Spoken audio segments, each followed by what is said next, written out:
తెలంగాణ సంస్కృతి సంప్రదాయాలకు అద్దం పట్టే పండుగలలో అతి ముఖ్యమైన పండుగ బోనాలు. మనం బోనాలు ఎందుకు జరుపుకుంటాం? అసలు బోనం అంటే ఏమిటి? ఈ పండుగ వెనుక ఉన్న చరిత్ర గురించి మీకు తెలుసా? బోనాల పండుగకు మనకు మధ్య ఉన్న సంబంధం ఏమిటి? ఇలా మనలో ఉండే ఎన్నో ప్రశ్నలకు ఈ వీడియోలో సమాధానం తెలుసుకుందాం.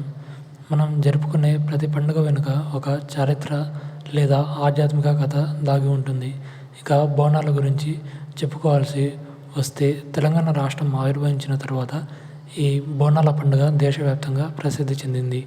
కానీ నిజానికి ఈ ఆచారం దాదాపు 600 సంవత్సరాల క్రితం నుండి వస్తుంది. దీని వెనుక 3 చారిత్రాత్మక కథనాలు ఉన్నాయి. అందులో మొదటిది, పూర్వం 1450 సంవత్సరంలో కాకతీయులు మనల్ని పరిపాలించేవారు.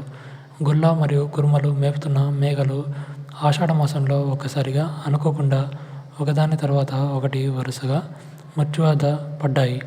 అప్పుడు వారంతా అమ్మవారిని ప్రతిష్ఠించి బోనాలు సమర్పించి వేడుకున్నారు. వెంటనే అమ్మవారు శాంతించడంతో పశువులు కోలుకున్నాయని, అప్పటి నుండి ఈ ఆచారం మొదలైందని చెబుతారు. అంటే కాకతీయుల కాలం నుండే బోనాలు పండుగను జరుపుకోవడం మొదలైందని మన చరిత్ర చెబుతుంది. అంతేకాకుండా ఆ తర్వాత పాలించిన సుల్తాన్లు, కుతుబ్ షాహీలు, మొఘలులు, నిజాంలు కూడా మన పండుగకి పెద్దపీట వేశారని చెబుతారు. ఇక రెండవది, 1869 సంవత్సరంలో హైదరాబాద్, సికింద్రాబాద్ జంట నగరాల్లో ప్లేగు, మాషుచి, కలరా వంటి అంటువ్యాధులు బాగా వ్యాపించాయి. అప్పుడు అమ్మకు కోపం వచ్చిందని భయాందోళనలకు గురైన ప్రజలు వెంటనే అమ్మవారిని శాంతిపరచడానికి కోళ్లను, మేకలను బలిచ్చి బోనాలను సమర్పించడం ద్వారా వ్యాధులు తగ్గుముఖం పట్టాయని చెబుతారు. అంతేకాక ఇదే సందర్భంలో ఒక ఆర్మీ జవాన్ ఉజ్జయిని మహంకాళి అమ్మవారిని ప్రతిష్ఠించారు అని కూడా చెబుతారు. ఇక మూడవ కథ, 1908 సంవత్సరంలో మూసీ నది వరదలు వచ్చి చార్మినార్ ముంపుకు గురికావడమే కాకుండా నయాబోల్, చాదర్ఘట్, ముసులాంబాగ్ వంటి చాలా ప్రాంతాల్లో వంతెనలు కూలిపోయి ఆస్తి మరియు ఆర్థిక నష్టాలు జరగడం ఒక ఎత్తు అయితే, ఒకే రోజు దాదాపుగా 20,000 మందికి ప్రాణాలు కోల్పోయి భారీ నష్టం జరిగింది.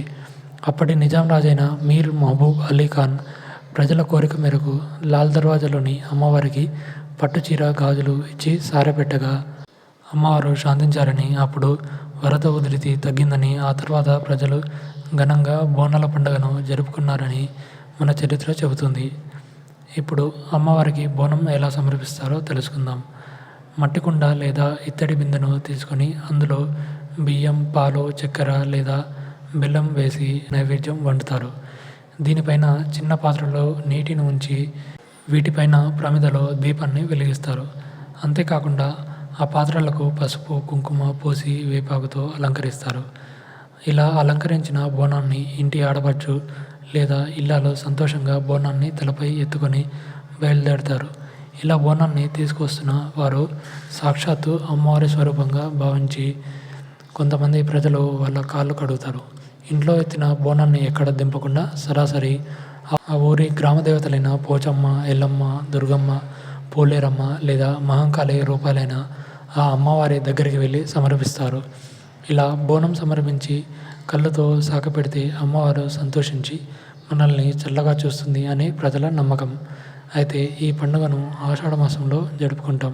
మన తెలుగు క్యాలెండర్ ప్రకారం ఉగాది తర్వాత వచ్చే మొదటి పండుగ ఇది. హైదరాబాద్, సికింద్రాబాద్ జంట నగరాల్లో మరియు గోల్కొండ లాల్ దర్వాజా, మహంకాళి, ఉజ్జయిని మహంకాళి దేవాలయాలు బోనాలకు బాగా ప్రసిద్ధి. మొదట గోల్కొండలోని జగదాంబ అమ్మవారికి బోనం సమర్పించడంతో బోనాల పండుగ మొదలవుతుంది. ఆషాఢమాసంలో ఆడపడుచులే కాకుండా అమ్మవారు కూడా తమ పుట్టింటికి వస్తుందని ప్రజల నమ్మకం. అలా వచ్చిన వారిని సంతోషపరచాలని ఆషాఢమాసంలో ఈ పండుగను జరుపుకుంటారు. అయితే కొన్ని ప్రదేశాలలో శ్రావణ మాసంలో కూడా బోనాలను జరుపుకుంటారు. ఈ పండుగలో ఆకర్షణీయమైనవి వెదురు బొంగులు మరియు రంగు కాగితాలతో చేసిన తొట్టెలు మరియు పోతురాజు. ఈయనే అమ్మవారి తమ్ముడు అని అంటారు. ఈయన ఒళ్ళంతా పసుపు పూసుకొని, నిమ్మకాయల మాల వేసుకొని, పెద్ద కుంకుమ బొట్టు పెట్టుకొని, భీకరమైన రూపంతో కొరడాతో తనని తాను కొట్టుకుంటూ తమ దగ్గరికి వచ్చిన వారిని సుతిమెత్తగా కొరడాతో తాకిస్తూ అందరినీ సంతోషపరుస్తారు. ఇలా ఊరంతా సందడిగా కోలాహలంతో నిండి ఉంటుంది. ఇక ఇందులో చివరి ఘట్టం రంగం.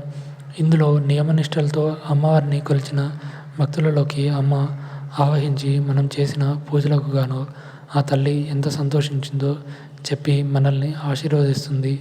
మరియు మనకు భవిష్యత్తులో రాబోయే విపత్తుల గురించి భవిష్యవాణి రూపంలో చెబుతుందని భక్తుల నమ్మకం. మరి ఈ పండుగకు మనకు మధ్య ఉన్న సంబంధం గురించి తెలుసుకుందాం. బోనాలకు అలంకరించే పసుపు మరియు వేపాకు మనలో రోగనిరోధక శక్తిని పెంచుతాయి. ఇది సైంటిఫిక్గా కూడా తెలిసిన విషయమే.